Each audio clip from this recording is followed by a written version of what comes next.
The first thing we need to understand is that Abraham is the first Hebrew. He's the father of the Hebrew nation. There is no Hebrews before Abraham. And according to this timeline, and the timelines vary, that on this timeline, he lives around the 18th century BCE.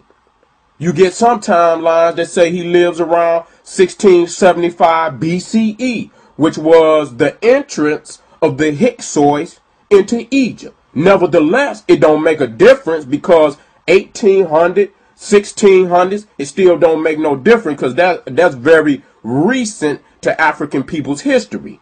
When you look at the matriarch Deknesh, which the crackers call Lucy, and our grandmaster architect multi-genius Imhotep, between Deknesh and Imhotep is 3.2 million years.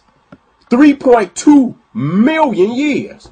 The first stone structure in human history was built by Imhotep, the step pyramid of Saqqara, and that was built around 2668, 2649 BCE. That's 1,000 years before Abraham. That's 1,000 years before Abraham. And this was what was going on in Africa before the Hebrew even comes on the scene. So remember that timeline. Abraham is the first Hebrew. Now what you're seeing now is the Jewish Museum in New York City. And what they have at the top of their museum is the step pyramid. Now, again, I just gave you the information that the step pyramid of Saqqara was built 1,000 years before Abraham. Now, why would they steal a monument they know that was created before they even existed? That's just flat out thievery. That's just flat out thievery. There's no other way around that. But you have to recognize when you was on the scene. You have to recognize your dates, and you align those dates. And then from the mathematics, since a lot of people want to kick mathematics, based on the mathematics, you can add and subtract certain information, whether it's valid or not. Now here we are with the winged sun disk of Ra. Now this is a verse taken from the Bible, Psalms 84, verse 11, and it says, "For the love of God is a sun and a shield." For the Lord God is a sun and a shield.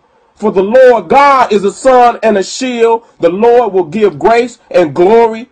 No good thing will he withhold from them that walk uprightly. Psalm 84, verse 11. Now, here it is. When we have it, then it's idolatry. When we have it, it's paganism. But when they speak it, it's holy. Now the thing is, they stole a lot of what we just read right up off of the walls and temples of ancient Kemet, Nubia, and Ethiopia.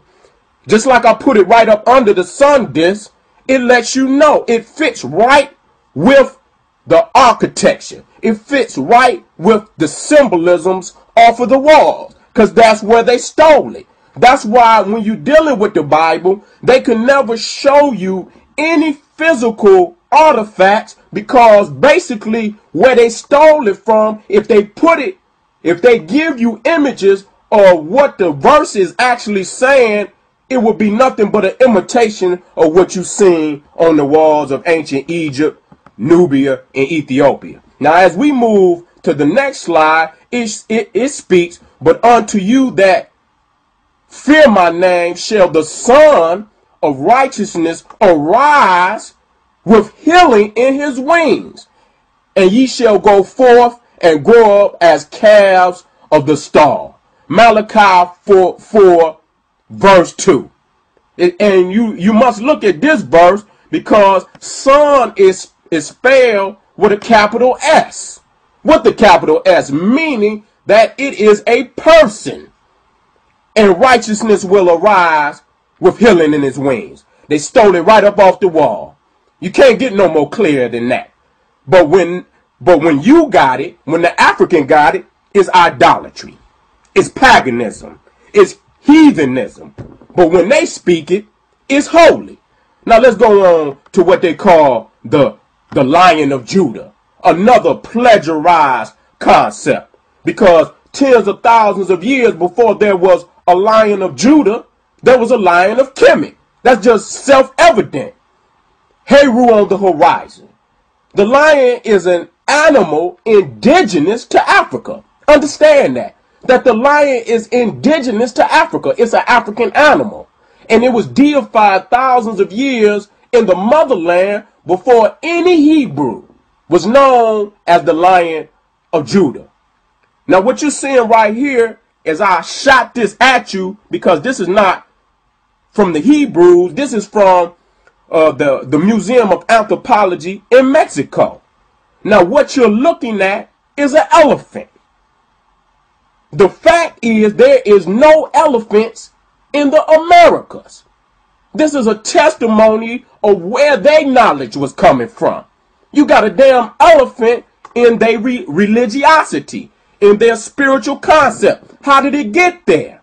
There's no elephants in the Americas. It was brought there by the Africans. So when you look at a lot of how people use certain animals, it lets you know where they got their knowledge from. The Lion of Kemet Kush, Taraka, 25th dynasty, 690 to 664 BCE. The Lion of Kemet, Amenemhet III, 1842 to 1797 BCE. All the kings of Kemet and Kush took on the role of the lion because it was the most powerful of all the animals.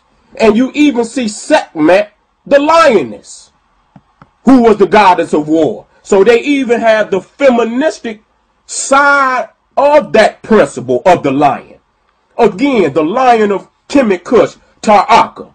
And this is taken from Proverbs 19, verse 12.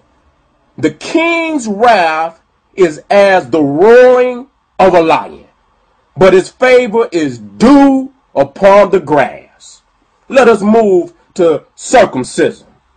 And what they speak of in the Hebrew religion is that circumcision started with Abraham. And we know that to be a damn lie. Reading from Genesis 17, verse 10, it speaks, "This is my covenant, which ye shall keep between me and you and thy seed after thee. Every man child among you shall be circumcised." Now right here is a relief from the tomb of Ankh-Mahor. And Ankh-Mahor lived during the time around 2400 BCE. And it shows the neophytes, the initiates, being circumcised before entering the priesthood. And as you look here, it didn't just start here. It had already was being practiced long before you see it on the wall.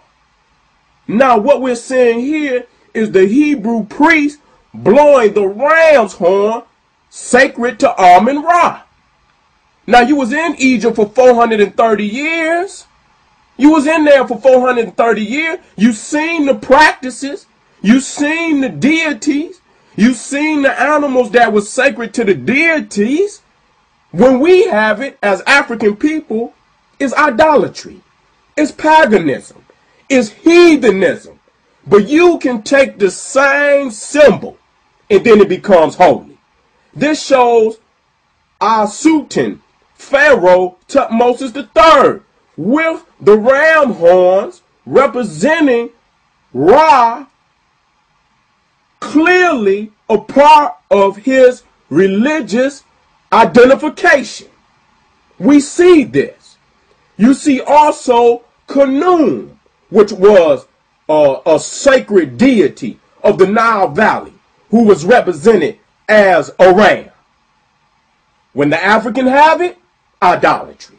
When the African has it, paganism, heathenism. But when the Hebrews supposedly God's chosen people, when they take the same symbols up off of the walls, all of a sudden it becomes holy.